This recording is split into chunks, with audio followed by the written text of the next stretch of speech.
আশা করি সকলে খুব ভালো আছেন আর আপনাদের আরও একটু ভালো রাখবো বলেই আমরা বারবার করে এভাবে চলে আসি। নমস্কার, আমি পারমিতা।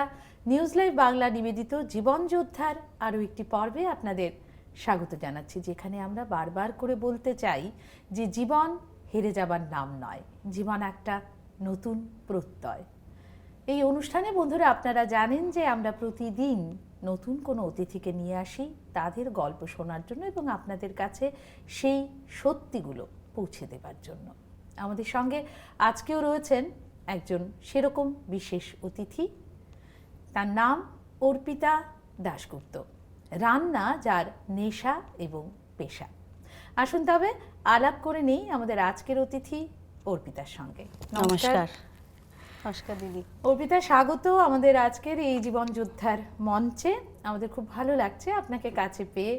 আপনার অনুভূতি কেমন একটু জানতে চাইবো। আমার তো ভীষণই ভালো লাগছে, আমার বলার কিছু বলতেই পারছি না।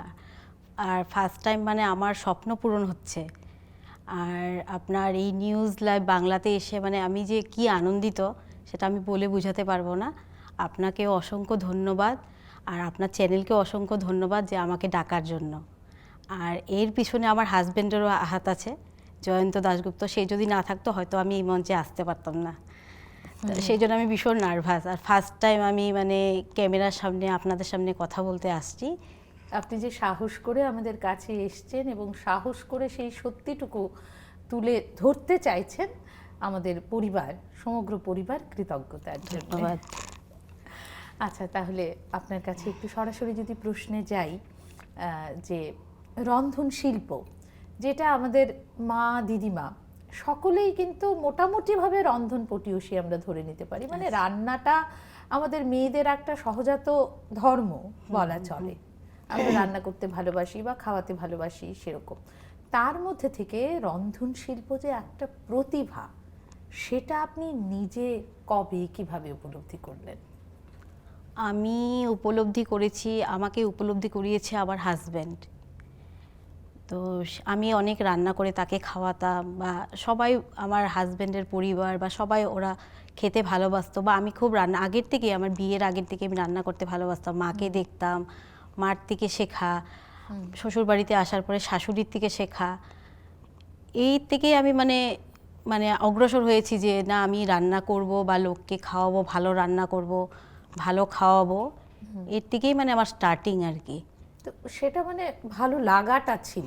ভালো লাগাটাকে আপনি পেশা করবেন, হ্যাঁ, বা সেটা একটা রোজগারের মাধ্যম হবে আপনার, সেটা কবে ভাবলেন এবং কেন ভাবলেন? সেটা ভাবলাম 2012 আর 13 আর 14 আমার শ্বশুর আর শাশুড়ি মারা গেছে। তখন আমি বাড়িতে পুরো একা ছিলাম। তখন আমার হাজব্যান্ড বললো যে তুমি বাড়িতে একা থাকো, আমিও একা, ভালো লাগে না, তো কিছু একটা করো, কিছু একটা করি। আমি যখন রান্না করতে ভালোবাসি, রান্নাটাকে আমি করতে চাই, তো বললো যে আমি নিজেও ভাবলাম যে আমি নিজেও কিছু উপার্জন করলে আমার নিজের হাত খরচও বেরোবে, প্লাস আমি কন্ট্রিবিউট করতে পারবেন সংসারে একটু হাজব্যান্ডকে সাহায্য করতে পারবো। তো ওই হিসাবেই আমার এই জিনিসটাকে পেশা হিসাবে নেওয়া আর কি। আচ্ছা, তো সেইভাবে আপনি 2015-তে একটা ফাস্ট ফুডের দোকান, খাবারের দোকান। কি কি আইটেম পাওয়া যেত? সেখানে কাটলেট পাওয়া যেত, বার্গার পাওয়া যেত, তারপরে চিকেন চপ, তারপরে আপনার এইরকম সিঙ্গারা, এসব আমি বাড়িতে বানাতাম সব নিজের হাতে? হ্যাঁ, নিজের হাতে বানাতাম, বানিয়ে দোকানে এসে বিক্রি করতাম। 2015 এটা আমি রেন্টে নিয়েছিলাম দোকানটা, উদালবাকড়ার সামনে, হায়াত হসপিটালের উদালবাকড়াতে। তো তখন থেকে আমার স্টার্টিং আর কি, ফার্স্ট। আচ্ছা, তো সেটার থেকে আপনি ওই যে আপনার রান্নাটাকে আপনি প্রফেশনালি নিতে চাইলেন এবং সেখানে শুরু করলাম। এবারে আমি কয়েকটা দিন আরেকটু যদি প্রসিড করে যাই, সালটা 2020, আমাদের পৃথিবী জুড়ে একটা ভয়ঙ্কর সময়, তখন করোনা শুরু হয়ে গেছে, করোনা মহামারী শুরু হয়ে গেছে, এবং নানা রকম মৃত্যু সংবাদের মাঝে আরও একটা বিপর্যয় যেটা ছিল, অনেক পরিবার আর্থিকভাবে ভীষণভাবে দুর্বল হয়ে যাওয়া শুরু করলো। সেই পরিবারের শিকার আপনিও। সে সম্বন্ধে কি বলতে চাইবেন? ঠিক কি ঘটেছিল তখন? সে সময় আমি 2015-এ যে রেন্টে যে আমি দোকানটা নিয়েছিলাম, তাও করোনার টাইমে আমার ওই রেন্টের দোকানটা ছেড়ে দিতে হলো, কেন আমি রেন্ট দিতে পারছিলাম না। সে সময় দোকান টোকান সব বন্ধ ছিল। আমার হাজব্যান্ডের মানে চাকরি করতো আমার হাজব্যান্ড, সেটা স্যালারিটা 50 হয়ে গেল। আমার গাড়ি ছিল, 50%? হ্যাঁ 50% হয়ে গেলো। আর প্লাস আমার গাড়ি ছিল, সেটাকে বিক্রি করলাম মানে অর্থের জন্য, ঠিক আছে। ফ্ল্যাটের ইএমআই ছিল, সেটাও দিতে পারছিলাম না, মানে নোটিশ আসবে, নোটিশ লাগবে, এরকম আর কি একটা পজিশনে আমরা ছিলাম তখন। মানে নোটিশ আসবে মানে ব্যাংকের থেকে আর কি, আচ্ছা। মানে বাড়ির যে লোনটা ছিল আমার, সেটা তো আমি প্রতি মাসে ক্লিয়ার করতে পারতাম না। মানে আমরা ভীষণ কষ্টে ছিলাম, মানে এইরকম অবস্থা হয়েছে যে মানে মানে কিছু বলার মতন না। মানে এরকম মানে চাল কিনবো ওই অবস্থাটাও মানে ছিল না একটা সময় আমাদের, এরকম ছিল আর কি। তখন চিন্তা করলাম যে আমরা কি করি। তখন আমরা করলাম, একদিন আমি আর আমার হাজব্যান্ড চা খেতে খেতে চিন্তা করলাম যে আমরা কিভাবে এটা রিকভারি করি। তখন আমরা বললাম যে চলো, আমি যখন রান্না করতে পারি, বা আমার হাজব্যান্ডও বলো তুমি যখন রান্না করতে পারো, রান্না করেছো, করতে ভালোবাসো, আমরা একটা ক্লাউড কিচেন খুলি বাড়িতে। তখন আমরা একটা ক্লাউড কিচেন খুললাম বাড়িতে। খোলার পরে ক্লাউড কিচেনের কনসেপ্টটা মানে আপনি কোথায় পেলেন? সেটা কি মানে সামাজিক মাধ্যমের থেকে, নাকি মানে আপনার হাজবেন্ডই সেটা? আমার হাজব্যান্ডই সেটাকে বললেন হ্যাঁ সেটা? বললেন। বলার পরে আমি ফেসবুকে দিলাম, হোয়াটসঅ্যাপে দিলাম, এগুলো করলাম।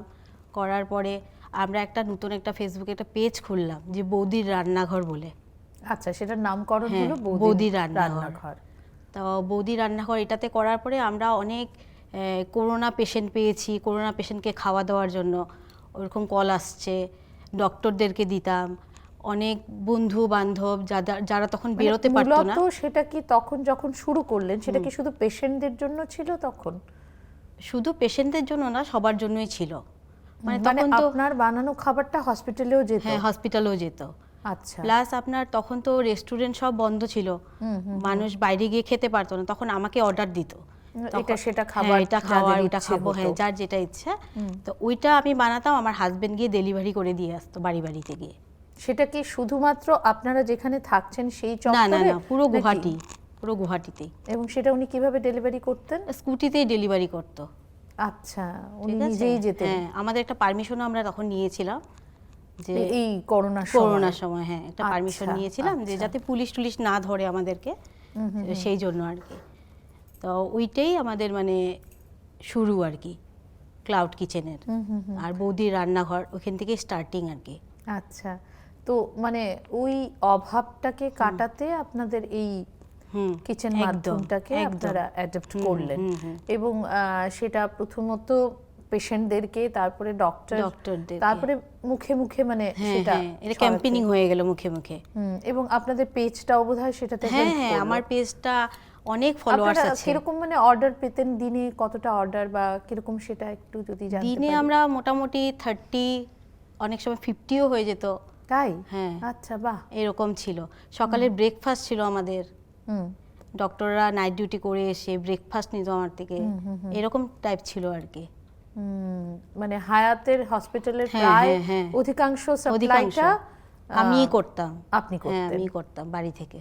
আচ্ছা, সেটাই তখন লোকমুখে হ্যাঁ, প্রচার হ্যাঁ, হলো। প্রচার হলো। হসপিটাল ছাড়া মানে তখন যেরকম ওই যে হাইজিন মেনটেন করা একটা ব্যাপার, বা এই যে, তো লোকে সেভাবে মানে খাবার অর্ডার করতেন না? করতেন, উনি জানতেন, ওরা না জানতেন কেন, আমার 15-এ যখন আমার দোকান ছিল হায়াত হসপিটালের সামনে, তখন ডক্টররা আসতো আমার দোকানে, তখন দেখতো যে পরিষ্কার পরিচ্ছন্ন কিভাবে কি করছি, ওগুলো সব দেখতো।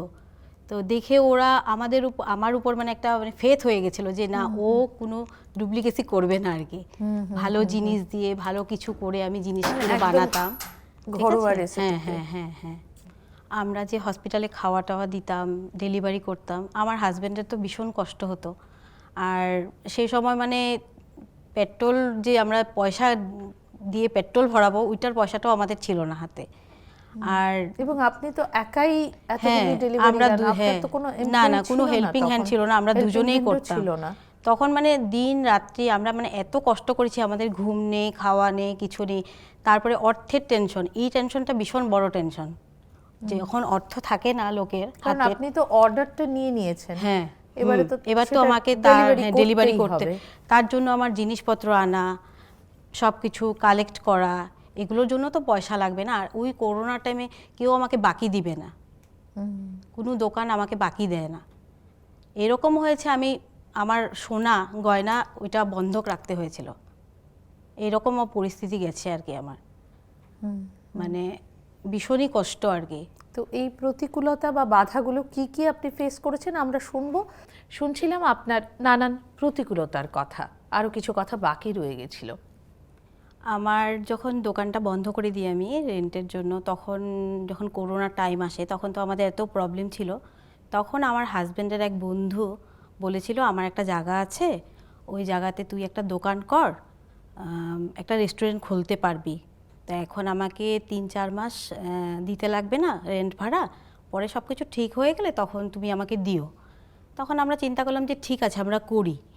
তো ওই ঘরে টুকটাক বাসন টাসন দিয়ে, তখন তো আমাদের ক্ষমতা ছিল না কেনার, ওই টুকটাক বাসন টাসন এগুলো দিয়ে আমরা স্টার্ট করলাম একটা রেস্টুরেন্ট, বৌদির রান্নাঘরই নাম দিলাম। তো এইগুলো করতে করতে করতে করতে আমার রেস্টুরেন্টটা ভালোই লোকজন আসছে, ভালোই আমার সব কিছু ঠিক ছিল। তখন আমি চিন্তা করলাম যে আমার তো একার পক্ষে সম্ভব হবে না। তখন আমি কি করলাম, উড়িষ্যার থেকে 3 জন কুক আনলাম। আনার পরে ওরা তখন মানে ব্যবসাটা আস্তে আস্তে কি হ্যাঁ জমতে বাড়ছে, শুরু হ্যাঁ করেছে? বাড়ছে, ভালো হচ্ছিল। তারপরে আপনার ওইখান থেকে আসলো কুক, আসার পরে ওরা তো কাজ করছে দুর্গাপূজার টাইমে আমি অনলাইনে সবার মানে বুকিং নিচ্ছিলাম, টেবিল সব বুক ছিল। দুর্গাপূজার 1 সপ্তাহ আগে ওরা পালিয়ে চলে গেল। তখন আমার মাথায় মানে বজ্রপাত পড়লো একটা, যে আমি কি করব এখন, দুর্গাপূজার সামনে আমি কি করি এখন। তখন তো উপায় নেই, আমি আমার হাজব্যান্ড দুজনে মানে মিলে। পালিয়ে যাওয়ার কোনো নির্দিষ্ট কারণ ছিল? কারণ ওরা আমার অনেক টাকা পয়সা চুরি করেছিল, ঠিক আছে, ওগুলো ক্যামেরাতে উঠেছিল। আমি ওদেরকে ধরাতে ওরা তখন মানে আমাদেরকে না বলে ওরা পালিয়ে চলে গেছিল। আচ্ছা। তারপরে কি করি, দুর্গাপূজার সময় সব বুকিং, টেবিল বুকিং আছে, আমি এখন তো লোকদেরকে না করতে পারি না, এটা একটা খুব খারাপ ব্যাপার হয়ে যাবে। তখন আমি আমার হাজব্যান্ড দুজনে মিলে রান্না টান্না করে এরকম দিতাম, দিয়ে আমরা দুর্গাপূজার টাইমটা কমপ্লিট করছিলাম। দশমী দিন দুপুরবেলা আমি যখন মানে লোকজন ছিল, কাস্টমার ছিল পুরো টেবিল ভর্তি, তখন আমি রান্না করছিলাম।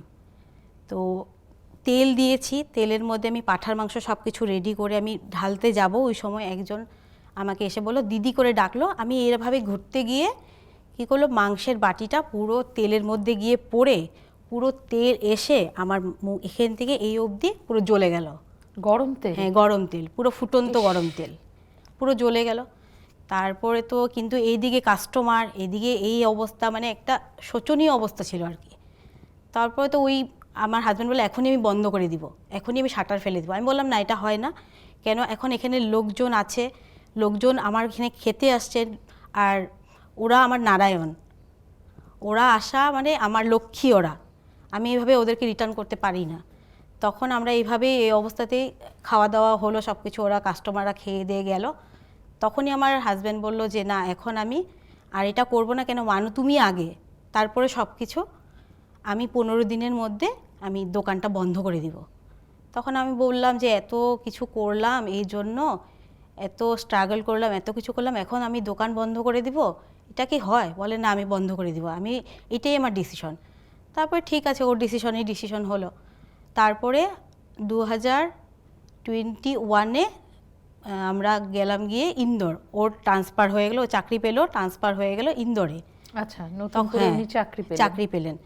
তখন আমিও চলে গেলাম ইন্দোরে যাওয়ার পরে তো আমার তো মন টন খারাপ, কেন আমি তো এটা নিয়েই সবসময় থাকি, এটার মধ্যেই থাকি, সবকিছু রান্না টান্না, নিজের হাতে একটা সবকিছু গড়া একটা জিনিস, সবকিছু ছেড়ে সবকিছু ছেড়ে আমি চলে গেছি। আর ওইখানে আমি কাঁদতাম বসে বসে, যে আমি কেন আমার সাথে এরকম হলো, ভগবান কেন আমার সাথে এরকম করলো। মানে এত ডাউন দেখেছি আমি, মানে লাইফে এত কষ্ট পেয়েছি যেটা আমি কখনো পাইনি। তারপরেও কিন্তু আমার একটা ভাগ্য আমার ভালো ছিল যে গুয়াহাটি থেকে আমার অনেকে ফোন করতো, অনেক দিদিরা ফোন করে বলতো যে দিদি তোমার রান্না তো পাই না, তোমার তো সব কিছু বন্ধ করে দিলে, তুমি আমাদেরকে রেসিপিগুলো শেয়ার করো, আমরা তোমার মতন রান্না করব, তোমার ওই রেসিপিগুলো আমাদেরকে বলো। তখন আমি না নিজেকে নিজে খুব ধন্য মনে করতাম, যে মনে হয় আমি মানে খুব একটা সময় মানে খুব ভালো কাজ করেছিলাম নাকি, সেই জন্য মানে ওরা আমাকে ফোন করে আমাকে বলছে এরকম কথা। তখন আমি ওদেরকে রেসিপিগুলো শেয়ার করতাম, কিন্তু তার বিনিময়ে আমি কোনো অর্থ নিতাম না, কিন্তু আমার ভালো লাগতো ওরা যে বলতো, আর আমি ওদের জন্য ওয়েট করতাম, ভালো লাগাটাই প্রাপ্তি ছিল, যে ওরা কে আমাকে ফোন করবে, কবে ফোন করবে, মানে এরকম একটা ছিল আর কি। তো এরকম হয়েছে, শুধু গুয়াহাটি না, আমার কলকাতা থেকেও আমাকে ফোন যেত, কলকাতা থেকে ফোন যেত, বোম্বে থেকে ফোন যেত, ঠিক আছে।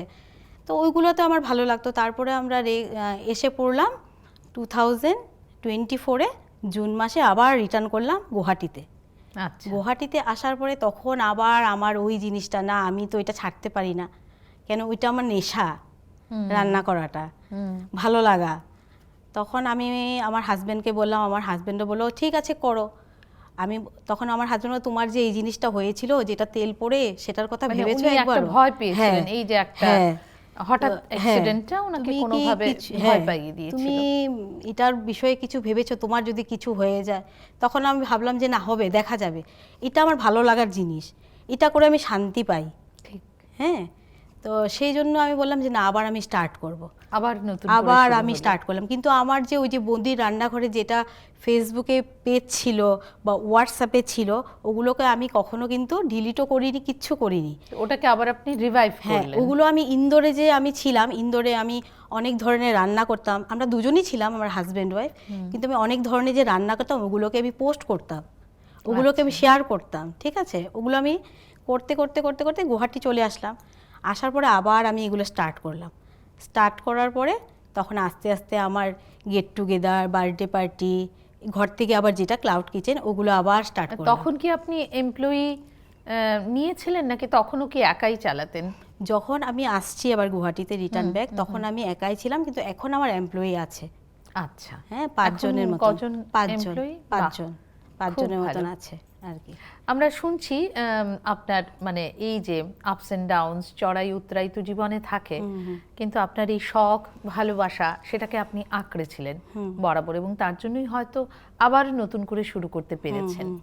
কিন্তু একটা প্রশ্ন করব, যেটা অনেক ধরনের নেগেটিভ মন্তব্য আপনাকে হয়তো ফেস করতে হয়েছে যখন আপনি শুরু করছেন, যেরকম এই যে চপ কাটলেট আপনাকে সেল করতে হচ্ছে, যে চপ কাটলেট এরকম করে বাড়ি বাড়ি পাঠাবে না, বা তোর বউয়ের চেহারা খারাপ হয়ে যাচ্ছে রান্না করতে করতে, বা তোর বউকে দিয়ে তুই রোজগার করাচ্ছিস, এই ধরনের নানান মন্তব্য শুনতে হয়েছে। এগুলো আপনি কি করে ফেস করেছেন? অনেকে এরকম কথা বলেছে যে আমাদের বাড়ির বউরা এই কাজ করে না, আমাদের বাড়ির মেয়েরা এই কাজ করে না, কেন তুই এই কাজ করছিস, আমাদের তো সম্মানহানি হচ্ছে, আমরা তো রাস্তাঘাটে বেরোতে পারি না তোর জন্য। সবাই বলবে হয়তো যে ওনার মেয়ে চপ ভাজছে, ওনার মেয়ে ঘর থেকে রান্না করে রাঁধুনি নাকি তুই, এরকম কথা শুনেছি আমি অনেক। কিন্তু মানে বললাম না যে মানে আমি মানে ভাগ্য করে আমার হাজব্যান্ডকে পেয়েছি, আমার হাজব্যান্ড পাশে থাকাতে আমি এটাকে একদম রিকভারি করতে পেরেছি। এক কান দিয়ে ঢুকিয়েছি আর এক কান দিয়ে বের করেছি, আমি কারো কথা শুনিনি। এরকমও বলেছে তোমার বউকে দিয়ে কি তুমি রোজগার করাচ্ছ এখন তোমার ইনকাম নেই বলে, হ্যাঁ, এরকমও কথা হয়েছিল। তারপর চেহারা নষ্ট হয়ে গেছে তোমার বউয়ের, দেখো তো কি অবস্থা, এইভাবে কাজ করো সারাদিন রাত্র, এরকমও কথা হয়েছে। সেটা কি আপনার এই মন্তব্যগুলো কি আউটসাইডার পিপলরা করতেন নাকি ইনসাইড পিপলও ছিলেন সেখানে? সবাই জড়িত ছিল, আমার বাড়ির লোকজনও ছিল, আমার আশেপাশে বন্ধু বান্ধব সবাই ছিল, মানে পরিচিত পরিবেশ। হ্যাঁ ছিল। আবার এটা বলবো না যে অনেকে আমাকে কিন্তু সাপোর্টও করেছে, এটাও মিথ্যা কথা বলবো না, ভালো মন্দ মানে দুটোই ছিল, এটাও ভালো মন্দ ছিল। আর বেশিরভাগ মানুষই মানে আমাকে নেগেটিভ বলতো আর কি, যে আমি কাজের লোক হয়ে গেছি আর কি, বাড়ি বাড়ি রান্না করে পাঠাই। আসলে এই দৃষ্টিভঙ্গিটাই আমাদের পাল্টানো খুব দরকার। দর্শকদের কাছে একটু যাচ্ছি যে কোনো কাজই তো ছোট হয় না, তাই আমাদের এই সমাজের যে এই দৃষ্টিভঙ্গিটাকে, কাজকে ছোট করে দেখার যে নোংরা মন্তব্যগুলো থেকে দূরে থাকতে হবে। অর্পিতা, আমাদের হাতে সময় যেহেতু একদম শেষের পথে, আমরা খুব চট করে আরও দুটো প্রশ্ন আপনার কাছে রাখতে চাইব। একটা প্রশ্ন হচ্ছে তার মধ্যে যে আপনার ঠিক পাশের দোকানে 5 টাকায় সিঙ্গারা পাওয়া যাচ্ছে এবং আপনার দোকানে আপনি সেটাকে 15 টাকা করে সেল করছেন। তো এই যে একটা প্রাইস ভ্যারি করছে, সেটা আপনি কিভাবে মানে হ্যান্ডেল করছেন এই ব্যাপারটাকে একটু যদি বলেন আমাদের। আমার পাশের দোকানে যখন 5 টাকায় সিঙ্গারা বিক্রি করতো আর আমি 15 টাকায়, তো লোকে আমার দোকানে আসতো না যে সেটা না, সিঙ্গারা নেওয়ার জন্য আসতো, কিন্তু যখনই দামটা শুনতো ওরা মানে 15 টাকা সিঙ্গারা কি বলো, তখন আমি বলতাম যে তোমরা একবার খেয়ে দেখো, খেয়ে দেখলে বুঝতে পারবে। কেন আমার এইটার মধ্যে আমি ওদের সামনে সিঙ্গাটাকে ভেঙে দেখাতাম, দেখো এটার মধ্যে কি আছে, কাজু কিশমিশ ড্রাই ফ্রুট সব আছে দেখো, কিন্তু 5 টাকা সিঙ্গারাটা তুমি আনো, ওইটা আনলে পরে দেখতে পারবে শুধু আলুই আছে। তখন বললো যে না তাও দাম হয়ে যাবে, তুমি খেয়ে বলো, আমাকে তোমার পয়সা দিতে লাগবে না, 15 টাকা তোমার আমাকে দিতে লাগবে না, তুমি খেয়ে দেখো, একবার টেস্ট করে দেখো, তারপর তুমি আমাকে পয়সা দিও, আর না দিলে কোনো কথা নেই। তখন ওরা খেয়ে দেখলো, একজন খেলো, খাওয়ার পরে বললো না সত্যি তো ওই 5 টাকার সিঙ্গারা কই 15 টাকার সিঙ্গারা। তখন আস্তে আস্তে আস্তে আস্তে ওইটাও আবার মুখে ক্যাম্পেনিং হতে 15 টাকার সিঙ্গারাটা আমার সেল হতে শুরু করলো। তখন ওই 5 টাকার সিঙ্গারাটা মানে, কিন্তু আপনি শুরু থেকেই ওই দামটার সঙ্গে আর কম্প্রোমাইজ করেননি, করিনি, আপনি কেন আমি ভালো জিনিস দিচ্ছিলাম সেই জন্য আমি করিনি। আসলে লোককে কনভিন্স করানো একটা ব্যাপার, শুধু কনভিন্স নয়, মানে বোঝানোটা, সত্যিকারের তাদের উপরে আপনি যখন অ্যাপ্লাই করলেন যে আপনারা খেয়ে দেখুন, না হলে তো তারা বুঝতে পারছেন না তফাৎটা। ওইটাই সত্যি তাই। আচ্ছা অর্পিতা, এবারে যারা ধরুন নতুন করে যারা ক্লাউড কিচেন শুরু করেছেন, তাদের জন্য আপনি কি বলতে চাইবেন? তাদের জন্য আমি এটাই বলতে চাই যে মানে যতই অসুবিধা হোক আমার জীবনে, আমার ক্লাউড কিচেন যখন আমি খুলি আমার ভীষণ অসুবিধা হয়েছিল, সব আপনি বললাম, আমার এত প্রবলেম হয়েছিল, তাও কিন্তু আমি প্রবলেমগুলোকে মানে এক সাইড করে আমি এগিয়ে গেছি। ঠিক আছে, আমার দুইবার দোকান বন্ধ হয়ে গেছে, এই পরিস্থিতিও আমার হয়েছিল। তো সব কিছু এক সাইড করে আমি এগিয়ে গেছি। ইচ্ছা যদি থাকে আমাদের, নিশ্চয়ই হ্যাঁ উপায় বেরোবে। সেই জন্য আমি সবাইকে বলি যে তোমরা যদি কেউ কিছু করতে চাও, কেউ কিছু মানে রান্নার কাজে এইভাবে আছো, কারো যদি করতে ইচ্ছা তোমরা করো, মানে কখনো ভয় পাবে না। ঠিক তাই, জীবনে এগিয়ে যাও, সেটা থাকলেও ইচ্ছেটাকে ধরে আশা যদি থাকে, আশাটাকে সত্যি পূরণ করা যায়, সেটা আমি নিজেকে দিয়ে বলছি। সত্যি তাই, খুব ভালো সময় কাটালাম, কিন্তু আমাদের হাতে সময় একদম ফুরিয়ে এসছে। তার আগে একটা খেলা আছে, র্যাপিড ফায়ার। হ্যাঁ বলো। তো সেটার জন্য আপনি কি তৈরি? একদম। জানতে চাইবো যে আপনার ইন্সপিরেশন। আমার হাজবেন্ড। রন্ধন শিল্প আপনার কাছে আমার ভালোবাসা, আমার প্রাণের জায়গা। বেড়াতে গেলে কোথায় যেতে চাইবেন? সমুদ্রে। তাহলে শেষ একদম পর্যায়ে আমরা পৌঁছে গেছি। শেষ প্রশ্নটি জানতে চাইছি যে আপনার স্বপ্ন কি? আমার স্বপ্ন আমার এই বৌদির রান্নাঘর যেটা আছে এটার আরও মানে আমি আউটলেট খুলতে পারি। তারপরে আমি একটা চিন্তা করছি আমার মহিলাদেরকে নিয়ে, মানে আমি একটা কাজ করতে চাচ্ছি, যে মহিলারা আমার মতন রান্না করতে ভালোবাসে, যারা হাউসওয়াইফে বন্ধ হয়ে আছে আর কি, হাউসওয়াইফের বাইরে আসতে পারছে না, তারা আসুক, বেরিয়ে আমার সাথে কাজ করুক, আর আমরা সবাই মিলে উপার্জন করি, আমাদের নিজের একটা হাত খরচ বেরোক। এটা আমি চাচ্ছি যে মানে আমি ওমেনদেরকে নিয়ে একটা কাজ করতে চাচ্ছি, তারা যেন স্বাধীন, হ্যাঁ স্বাধীন হতে পারে আর্থিকভাবে। ওইটাই আর কি। খুব ভালো, অনেক ধন্যবাদ অর্পিতা আপনাকে। আপনি আমাদেরকে সময় দিলেন এবং আপনার থেকে আপনার জীবন যুদ্ধের এই রান্নাঘরকে তৈরি করার কাহিনী আমরা শুনলাম, আমরা পৌঁছে দিলাম দর্শক বন্ধুদের কাছে। আপনার জন্য রইল অনেক অনেক শুভেচ্ছা। ধন্যবাদ। দর্শক বন্ধুরা, এবার আমাদের ছুটি নিতে হবে, ছুটি নেবার পালা। কিন্তু যেতে যেতে বলবো এই কথাই যে নিজের ইচ্ছে, নিজের স্বপ্ন, সেটাকে ধরে এগিয়ে যেতে হবে, হার মানলে চলবে না। দর্শক বন্ধুরা, বিদায় নিচ্ছি, দেখা হবে আবারও পরবর্তী পর্বে। ভালো থাকুন, খুব নমস্কার।